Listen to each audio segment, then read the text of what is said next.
Yeah! RML works! Gawang Pinoy to! Basura mo, negosyo ko! Let's go!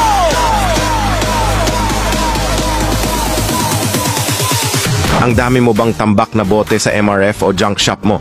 Yung mga basag na hindi na nabebenta, nakatambak lang, kumakain ng espasyo, at minsan pa delikado pa sa paligid? Sayang, di ba?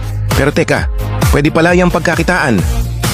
Dati basura lang, ngayon may kita na. Glass powder, eco brick kita sa bawat gawa. Walang tapon, lahat na papakinabangan. Sama-sama asensong Pinoy na tunay. Basura mo, negosyo ko, gamit ang glass pulverizer.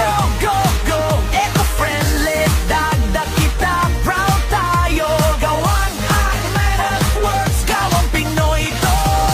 Negosyo ko, bote man o basag, may kwenta to.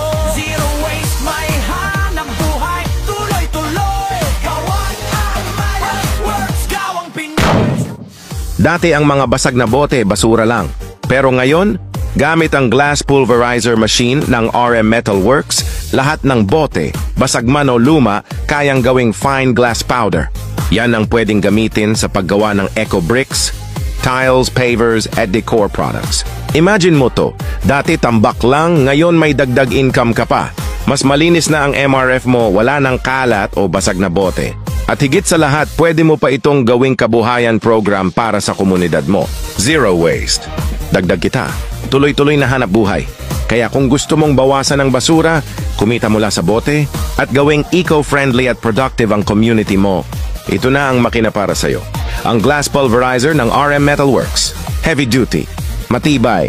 Gawang Pinoy para sa kabuhayang Pinoy. Huwag nang sayangin ang pagkakataon. Message us now at simulan na ang transformation ng basura mo into business. Works,